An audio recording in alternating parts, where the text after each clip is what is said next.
Saya hanya punya satu pantun untuk PKS. Satu, dua, cempaka biru, tiga, empat dalam jambangan. Kalau mendapat kawan baru, kawan lama dilupa jangan. Bismillahirrahmanirrahim. Assalamualaikum warahmatullahi wabarakatuh. Waalaikumsalam warahmatullahi wabarakatuh. Saudara-saudara sekalian, selamat sore, salam sejahtera kita sekalian. Alhamdulillah hari ini, pada sore hari ini saya bersama perwakilan dari keluarga besar Partai Gerindra, unsur pimpinannya, menerima kunjungan dari kawan lama kita, unsur pimpinan dari Partai Keadilan Sejahtera. Saya ucapkan terima kasih Ustadz Salim Segaf Al-Jufri sebagai Ketua Majelis Syuro PKS, kemudian Dr. Ahmad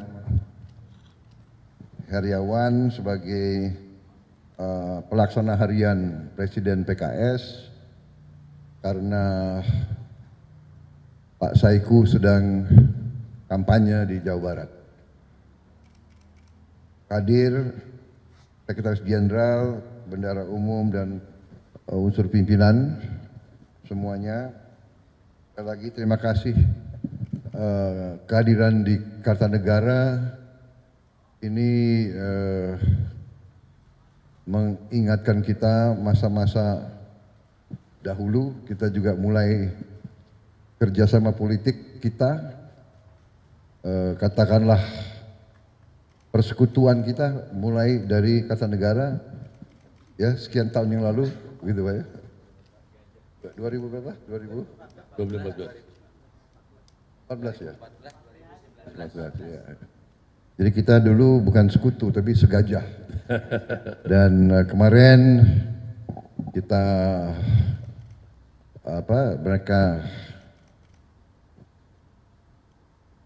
ada pilihan berbeda, kita tidak masalah, mereka izin berbeda, kita juga tetap bersahabat. Itulah yang kita inginkan, politik di Indonesia, politik yang selalu menjunjung tinggi, saling menghormati. Begitu selesai pertandingan, kita kembali menjalin kerjasama. Kita sama-sama ingin yang terbaik untuk rakyat kita. Kita sadar bahwa semua unsur pimpinan politik harus sadar, harus paham dan mengerti kewajiban kita yang mendahulukan dan mengutamakan kepentingan rakyat kita. Dan karena itu setiap upaya menjalin kerjasama adalah sesuatu yang sangat kita hargai dan junjung tinggi. Dan saya sangat terima kasih kehadiran kawan-kawan kita dipimpin langsung oleh Ustadz Salim, langsung Ketua Majelis Syuronya, sahabat lama kita. Sebetulnya kita kontaknya tuh sering, hanya sering juga tidak di depan media, tapi kali ini kita memandang perlu untuk menjelaskan ke seluruh khalayak bahwa kita bertekad untuk kerjasama, bertekad untuk berbuat terbaik untuk bangsa dan rakyat kita. Saya kira itu dari saya. Terima kasih. Saya persilakan Ustaz Salim. Bismillahirrahmanirrahim. Assalamualaikum warahmatullahi wabarakatuh. Salam sejahtera untuk kita semua. Selamat sore. Alhamdulillah sore hari ini kami rombongan dari Partai Keadilan Sejahtera, saya sebagai Ketua Majelis Syura bersilaturahim kepada Bapak Presiden terpilih 2024-2029 Bapak Prabowo Subianto. Terima kasih atas penerimaan tersebut, penerimaan kami di tempat yang dihadiri oleh rekan-rekan wartawan semuanya. Yang kedua, kami mengucapkan sekali lagi dan bahkan yang kedua, ucapan selamat atas terpilihnya Bapak sebagai Presiden Republik Indonesia 2024-2029. Teriring doa, mudah-mudahan Bapak selalu diberikan kesehatan, keafiatan, kekuatan untuk memimpin bangsa dan negara tercinta ini.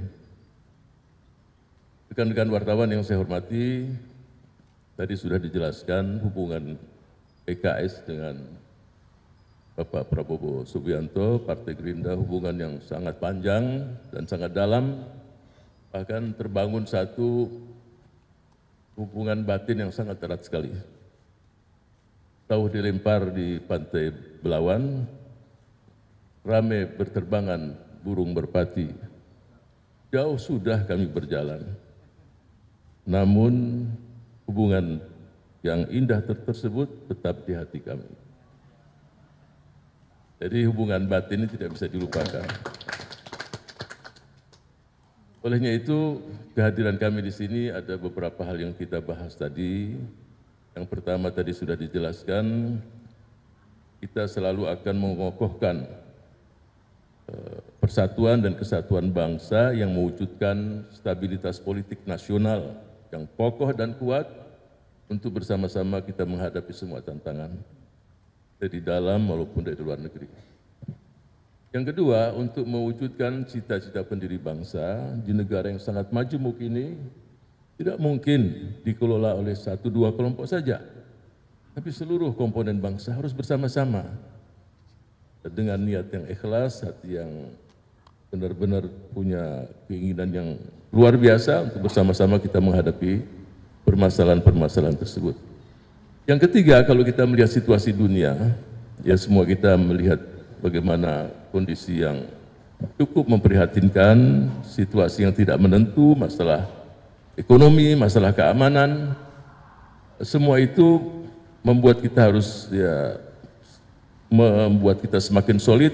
Contoh yang terjadi di Rusia, Ukraina, bahkan agresi Zionis Israel kepada bangsa Palestina, semua itu membuat kita juga harus berpikir secara komprehensif bagaimana bangsa yang besar ini bisa menghadapi itu semua, karena pasti dampaknya kita rasakan. Dan yang terakhir, kita sebagai bangsa besar secara teritorial, secara penduduk, secara kekayaan alam, ya kita ingin bangsa kita ini jadi leader di kawasan, pemimpin di kawasan. Ya, dan saya melihat, ya ini saya melihat dari perjalanan panjang, Bapak Prabowo Subianto mampu untuk menjadi pemimpin leader di kawasan ini. Dan yang kedua, kita harus juga memberikan warna di dunia. Dalam arti, ya peperangan yang terjadi. Dan kita tahu salah satu tujuan terbentuknya negara Kesatuan Republik Indonesia ikut dalam ketertiban, menertibkan dunia ini. Apalagi kalau sampai terjadi ya kedamaian di sekitar sekian banyak titik di dunia ini. Bahkan yang kita berharap agar juga bangsa ini bekerja keras untuk mewujudkan kemerdekaan saudara-saudara kita di Palestina. Dan itu sudah ada dalam konstitusi kita. Nah, kalau itu terwujud, saya yakin juga negeri yang sama-sama kita cinta ini tidak akan dilupakan oleh bangsa Palestina. Mereka punya hak untuk meraih kemerdekaan. Sebagaimana ketika kita merdeka, merekalah yang pertama memberikan apresiasi, bahkan menerima kemerdekaan bangsa Indonesia. Jadi itulah semua yang membuat kita semangat untuk bersama-sama bergabung dalam pemerintahan Bapak Presiden Pak Prabowo Subianto. Itulah yang kita inginkan, karena semua ini alasan yang kuat kita bergabung di pemerintahan Bapak Prabowo Subianto. Olehnya itu, sebagai penutup saya akan memberikan satu pantun, Bapak. Kalau tak ada kapal pinisi, manalah sanggup kita arungi dunia. Kalaulah kami tidak berkoalisi, manalah sanggup majukan bangsa. Nah itu. Jadi kita berkoalisi, insya Allah kita akan majukan bangsa Indonesia mencapai cita-citanya. Terima kasih. Assalamualaikum warahmatullahi wabarakatuh. Saya hanya punya satu pantun untuk PKS. 1, 2 cempaka biru, 3, 4 dalam jambangan.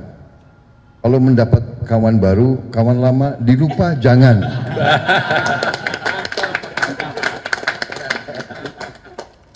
Terima kasih.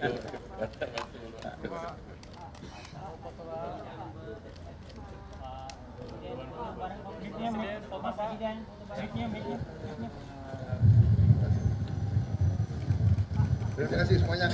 Oke.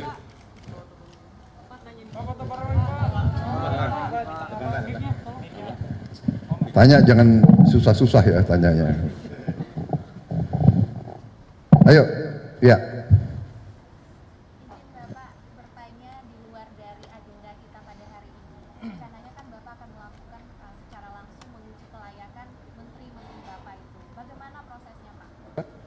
Uji kelayakan untuk melakukan calon menteri-menteri yang nanti akan di kabinet Bapak itu bagaimana prosesnya? Sebetulnya prosesnya sudah berjalan lama, ya kan? Tentunya kita koalisi itu pimpinan-pimpinan partai mengajukan nama-nama, kita pelajari riwayat hidup, latar belakang, dan saya harus akui yang diajukan banyak sekali yang sangat bagus, sangat capable, dan juga sebagian kita sudah pantau lama. Yang saya katakan kan saya sudah bagian daripada kabinet Indonesia Maju dan saya sudah bekerja sama dengan beberapa menteri, dan memang menteri-menteri yang saya lihat banyak yang memang capable, banyak yang profesional. Jadi sebetulnya proses pemantauan itu sudah berjalan lama, kita sudah sering diskusi. Jadi ada tahap-tahap yang kita tidak di depan media, tapi sudah dilaksanakan. Saya kira demikian ya. Oke, terima kasih. Ya. Tadi kan ini pertemuan dengan PKS, apakah juga ikut membicarakan soal menteri ini dari PKS, apakah juga mengajukan nama-nama ke Pak Prabowo? Sudah jelaskan ya, tentunya pimpinan partai akan mengajukan. Ya, terima kasih. Azan. Oke.